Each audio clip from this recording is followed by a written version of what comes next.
Je m'appelle Claire, je travaille au CPIE du Pays d'Aix depuis 5 ans. Donc CPIE, c'est Centre permanent d'initiative à l'environnement. Donc j'ai le métier le plus beau du monde, je suis chargée de projet jardin. Donc ma première mission a été ce jardin. Donc ce jardin, c'était une friche. Et ben voilà, c'est devenu ce beau jardin après 5 ans de travail. Donc là, il y a 20 familles qui ont une parcelle. Là, nous sommes sur la parcelle de Sylvie. Et aujourd'hui, je vais vous montrer comment on construit une butte pérenne. Du coup, c'est une toute petite butte, mais on peut en faire des grandes. Alors, l'avantage de construire une butte. Premièrement, ça nous fait une réserve d'eau. C'est-à-dire que comme on va creuser, ce qu'on va enlever comme terre, qu'on remplacera avec du carbone, du bois, etc., nous servira de réserve d'eau et alimentera toujours en fait le haut de la butte en humidité. Ça, c'est le premier avantage. Le deuxième avantage, c'est que ça nous permet, vu qu'on n'a plus le droit de brûler, loi européenne qu'il faudrait respecter un peu plus en France. Donc comme on ne peut plus brûler, et ben, pour réutiliser le bois, le fait de faire des grosses buttes pérennes, on peut mettre le bois dedans et du coup ça aide l'eau à remonter par capillarité et du coup ça fait un moyen de se resservir du bois qu'on ne peut plus brûler. Ensuite, l'avantage, c'est que ça augmente la surface de plantation, vu que la butte, il va y avoir un côté, un autre côté et le dessus. Donc ça augmente un petit peu, au lieu de planter à plat, on peut planter un peu plus de choses.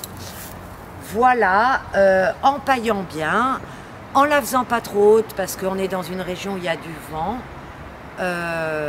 ça garde bien l'humidité. Et ça donne de bons résultats. Voilà, je vais vous montrer maintenant comment on va faire une butte. Donc première étape, on creuse. Plus on a de place, plus on a de bois à recycler. Donc on peut creuser comme si on a un tronc d'arbre à recycler, qu'on n'a pas envie de le couper. On veut le mettre, on peut creuser pour qu'il y ait un tronc d'arbre. Donc là, on va procéder à... On met du bois, donc on met du carbone et du coup, ça va aider l'eau à remonter par capillarité. Si vous avez des feuilles, vous mettez des feuilles. En fait, le but, c'est d'utiliser les éléments qu'on a sur place. C'est ça le but.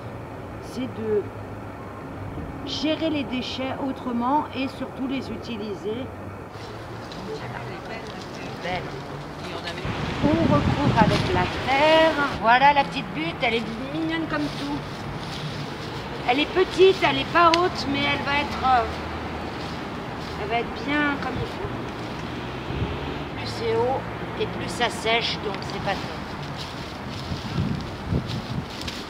Voilà. Alors, on peut rajouter du compost. Donc ça c'est bien, du compost. On peut rajouter du compost et du terreau. On peut planter et pailler. Alors le mieux la première année, c'est de planter, pas de semer. Donc je rappelle la différence fondamentale. On sème une graine, on plante un plant. Donc du coup, les graines que l'on sème deviennent plants et on met des plants.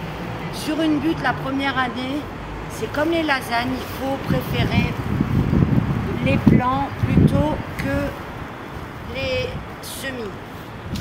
Après, la deuxième année, ce qu'on peut faire, c'est la remontée. Donc après, rien ne nous empêche de rajouter de la terre, rajouter du compost, rajouter du terreau et du coup de la paille. Enfin, on est au printemps. Donc là, ce qu'on va faire, on va mettre de la mélisse. Le fumier, c'est l'hiver, il faut le mettre l'hiver. Et là, comme on est bientôt au printemps et que bientôt, enfin on est au printemps, mais que donc bientôt les Sainte-Glace vont passer, que donc bientôt on va semer, planter. Oui. Je vois pas l'intérêt de donner à manger à la terre maintenant. Il aurait fallu lui donner en septembre, octobre, quand elle a donné tous les fruits, légumes, ratatouille. Et là, on enlève tout, on lui met du fumier, on lui met de l'engrais vert, on la paille et on la laisse tranquille. Là, c'est un peu tôt. C'est un peu tard, pardon. Pour amender la terre, c'est un peu tard, à mon avis. Et mettre du fumier et des plants, ça risque de brûler les plants si ton fumier n'est pas assez décomposé. Pour moi, c'est un risque que je ne prendrai pas. Et bien évidemment, ce soir, tout à l'heure, ne pas oublier d'arroser. Et donc là, tu fais un trou, tu remplis ta bulle.